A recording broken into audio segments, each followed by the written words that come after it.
আসসালামু আলাইকুম everyone, welcome to my another blog. আপনার সবাই কেমন আছেন? আলহামদুলিল্লাহ, আল্লাহর রহমতে আমি এবং আমার পরিবারের সবাই ভালো আছি। এই তো সকাল সকাল আজকে আলুর চপ দিয়ে নাস্তাটা করে নিচ্ছি। আমি আমার রুমে বসি, আমি আর আম্মু বসে সকালে নাস্তাটা করে নিচ্ছি আলুর চপ দিয়ে। তারপর হচ্ছে গিয়ে এই তো আমার টেবিল ল্যাম্প যেটা, ওইটা একটু মোছামুছি করে নিচ্ছি। কারণ কেন, আমাদের বাসায় আবার একটু অল্পতেই ধুলা হয়ে যায়। অ্যাকচুয়ালি রোড সাইডে বাসা হলে যা হয় আর কি। তো এই বেডটাও একটু আমি ঝেড়ে নিচ্ছিলাম, কারণ একটু পরিষ্কার পরিচ্ছন্ন দেখতেও তো ভালো লাগে, তাই না? আর বেডটা যদি একটু গুছগাছ থাকে তাহলে দেখতেও নিজের থেকেও ভালো লাগে।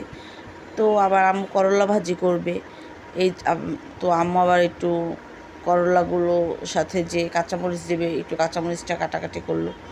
তো আম্মু আবার করলা ভাজিটা খুব সুন্দর করে করে অলওয়েজ, মানে একদম তিতো হয় না। অনেকে আছে না যে করলা ভাজি করলে একটু তিতো হয়, আম্মুরটা হয় না, হয় বাট একটু কম।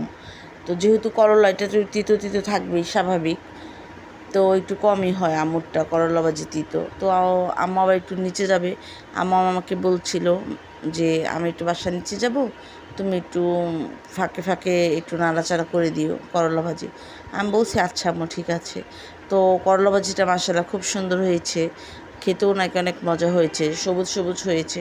অ্যাকচুয়ালি আমরা করলা ভাজির সাথে তেমন একটা হলুদ দিই না, তো যার কারণে দেখতেও ভালো লাগে, সবুজ সবুজ থাকে। তো এই আর কি। আবার সজনে দিয়ে আলু দিয়ে রান্না করবে আম্মু।